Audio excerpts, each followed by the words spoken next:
Hey, greetings, ESL 106.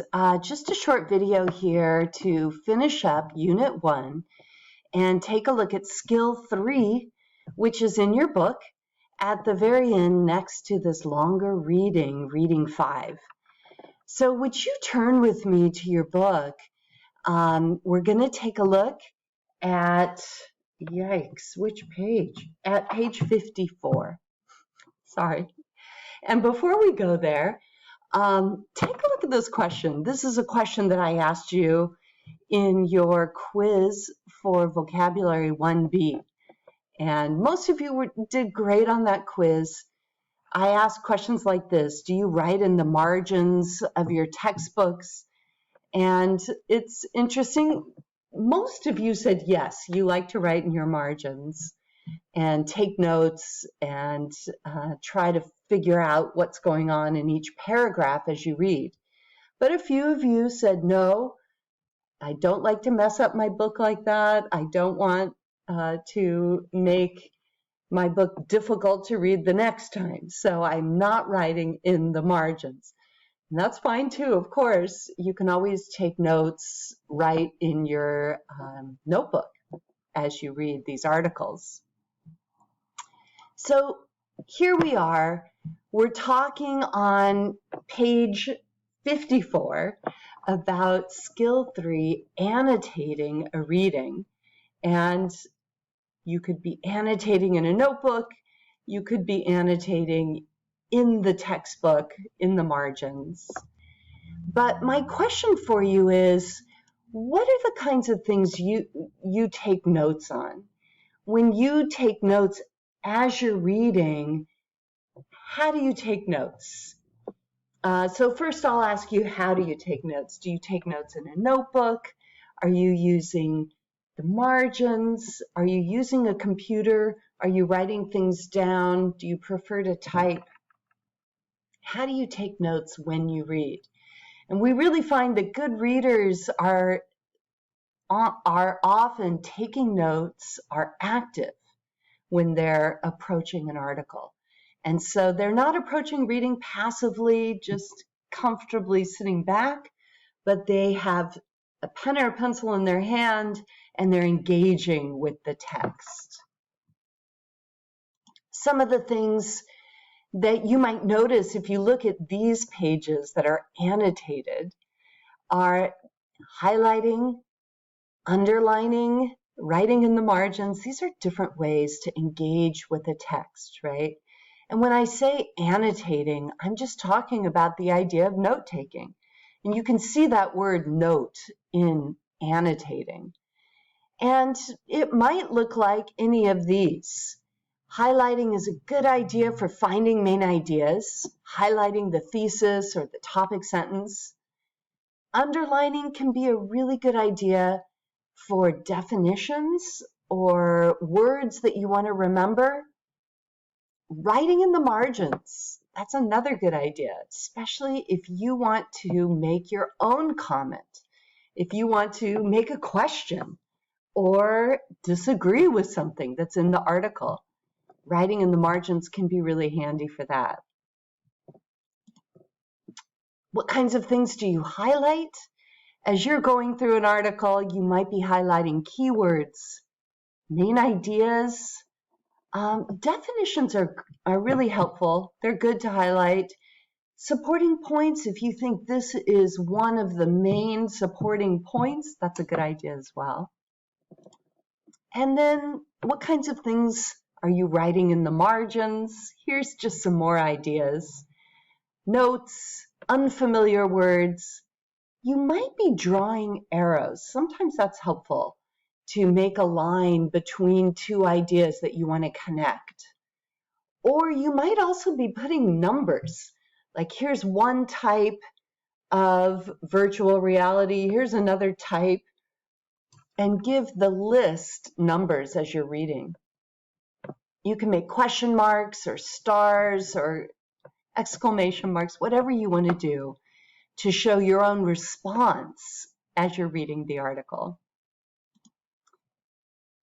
And I'm going to ask you to do this in your book to practice. You can do it in your notebook if you prefer. But take a look with me right now. Flip over to page 59, and you're going to see reading 5, which is the longer reading in this book, in this unit. Every unit has a reading 5, and it's longer than the first 4 readings.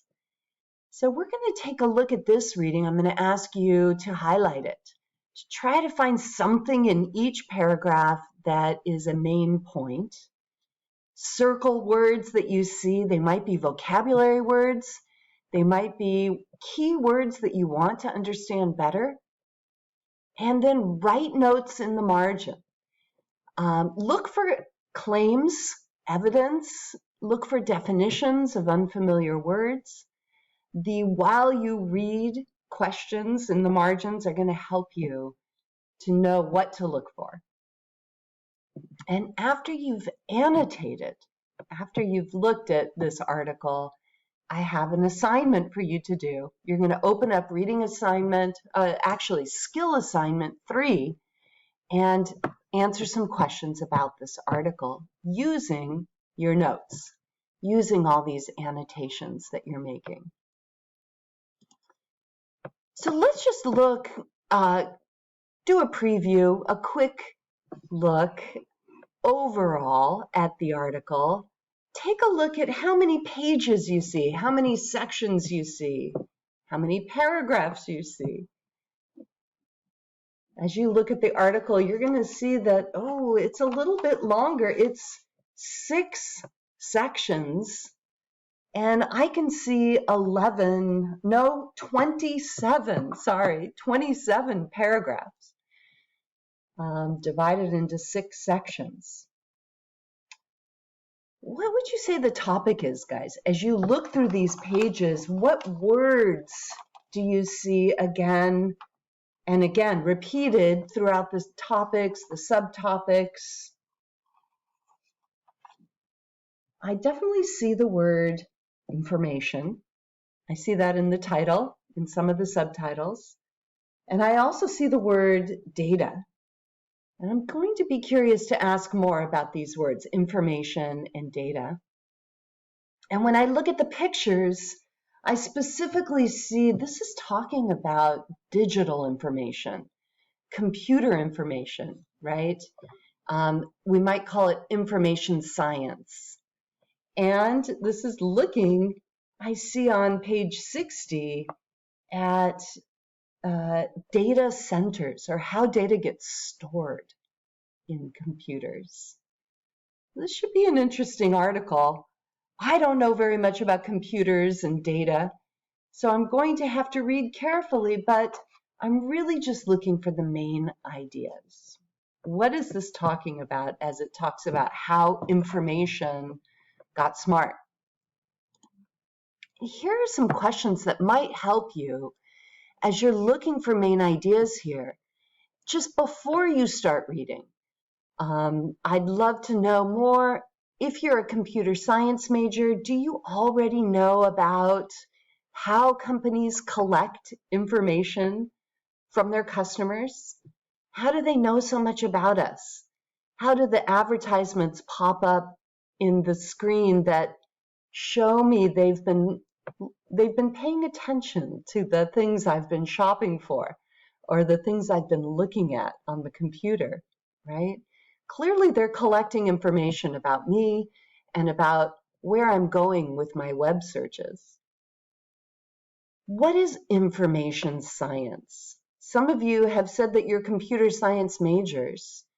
And for you, it's even more important to understand, what is this information science? What is big data? Have you ever heard that expression being used? What does that mean? Talking about big data. Sounds like a lot of data being collected. And what does that mean? And what is being done with all that data? So hopefully this just gives you an orientation as you begin to read and annotate this article. Your challenge is going to be, after you finish reading, to write in just one sentence what you think the main idea of this article is. So it's going to be important that you take notes, but when it comes to writing a sentence, you'll have to use your own ideas. You want to close the book at that point and just look at your notes and say, in your own words, restate the main idea of the article. Here's an example. I did it for map making, the article we read last week. And I said, the article map making in the digital age claims that, and that's a good way to start, right? With the title and one of those verbs about claims, argues that, claims that. Map makers today have to collect information from many sources and combine technology and artwork similar to the ancient map makers from the 16th century. So I'm pulling in all those threads that we noticed when we were looking at this article, and I'm trying to create a sentence, my own words, saying, here's the main idea. Here's what I think this article is about. You're going to be doing that for how information got smart.